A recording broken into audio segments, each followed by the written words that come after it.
Le petit théâtre de l'oubli vous présente La femme est un homme comme les autres, abrégé. Acte 1.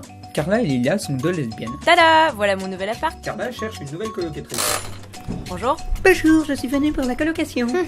Une sainte ni touche. Je vous présente Carla, une amie à moi. Oh Marie-France, tu m'excites, lâche-moi les seins. Je vais te faire crier comme aucun homme ne t'a jamais fait crier. Ah, des lesbiennes, j'en étais sûre. Mais ça va pas, t'es folle? Qu'est-ce que t'as fait? Mais je l'ai fait crier comme aucun homme ne l'a jamais fait crier. Bonjour, je m'appelle Fred et je suis venu pour la nuit. Mais vous êtes un homme! Oh, t'es méchante, ça avait l'air d'être un gentil garçon. Les mecs puent, même ceux qui se lavent, ils transpirent et ils puent. En plus, s'il n'a pas de copine, il essaiera de te draguer, frustré, et il te fera la gueule, et tous les soirs on entendra ce bruit sinistre. Tu sais, le splosh splosh splosh quand il se masturbe. S'il a une copine, il la ramènera souvent ici, et il me regardera en disant « T'as vu ce que t'as perdu ?» Bonjour, je m'appelle Pamela, je viens pour l'appart. Elles la prennent comme colocatrice. Acte 2.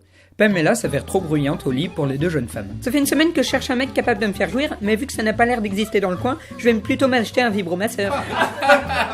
Moi je veux dormir. Et moi je veux un orgasme. Ta maman ne t'a jamais expliqué que ce n'était pas aux hommes qu'il fallait demander cela? Je suis désolée, mais il nous manque un outil pour faire jouir les filles. Et ça fait quoi? Pas suffisant. Je vais te montrer si c'est pas suffisant. Stop! Mais qu'est-ce que c'est que cette pièce? Je veux voir l'auteur. Cette pièce n'est qu'un ramassis de propos salaces qui n'ont pas lieu d'être. Vous n'avez rien compris. Ces scènes sont là pour exprimer la sensibilité des personnages. Ah, la sensibilité des personnages. Parlons-en. Une hétéro et une lesbienne complètement nymphomane. Bravo. Tout simplement parce que la femme a le droit d'être un homme comme les autres. C'est le titre de la pièce. Pour vous, le sexe a une image négative, mais vous oubliez que sans le sexe, vous ne seriez jamais arrivé là. La chose à ne pas oublier, c'est que le sexe est bien. Des valeurs comme la morale et la pudeur nuisent au bien-être de l'homme. Alors que le sexe, c'est le renouvellement, la joie, le sport, la procréation, le plaisir, l'amour. C'est simple, le sexe, c'est tout. Acte 3. Lila apprend au téléphone que sa mère divorce et qu'elle vient d'eux. Ma mère croit que je sors avec un Italien qui s'appelle Mario. Lila explique alors qu'elle pense que son père est homophobe. Une fois, il y a eu un reportage sur les lesbiennes.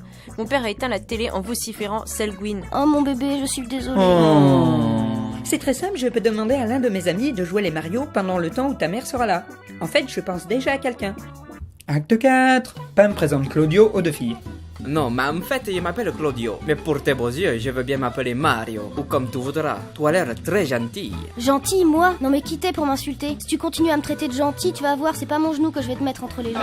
Faut que j'y aille. Un mec trop beau m'attend depuis déjà une demi-heure. Il doit être à point maintenant. La mère de Lila arrive. Effectivement, maintenant, je sais d'où vient la beauté éblouissante de votre fille. Claudio commence alors à en profiter pour tripoter Lila. Le harcèlement sexuel, c'est drôle. Ce comportement est encouragé par la mère de Lila, qui leur offre même un préservatif. Oui, je sais que tu n'as pas vraiment envie de parler de ça avec moi, alors tirez au moins ce coup à ma santé.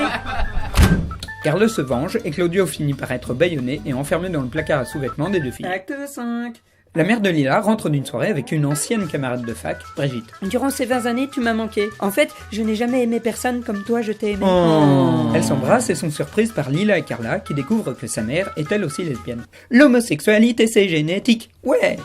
Claudio, toujours bâillonné, ressort du placard, le père de Lila arrive, Brigitte et Carla appâtent Claudio dans une autre pièce en lui promettant des conseils Il ne sexuels. faut jamais se jeter sur un clitoris à froid comme ça. Le père de Lila entre, il s'explique avec sa femme. Mais si je travaille autant, c'est pour t'offrir une vie plus Il agréable. apprend que sa femme est lesbienne. À force, j'ai même oublié à quel point tu étais importante pour moi. Je n'ai peut-être que ce que je mérite. Il apprend que sa fille est lesbienne aussi. Carla, rends-la heureuse surtout. Il se sert un whisky. Bah, vous les femmes, vous êtes comme la mer. Tendre et cruelle à la fois. Au revoir. C'était l'homophobe le plus crédible de l'univers. Tout est bien qui finit bien, Lila et Carla sont heureuses. Et puis pour les bébés, vous m'avez moi. La pièce se finit sur cette phrase de Carla. Comme quoi, si les hommes oubliaient parfois leur pénis, ils seraient capables de faire jouir les femmes. Mais il est trop tard pour ce genre de discussion métaphysique. Je vais me coucher. Fin.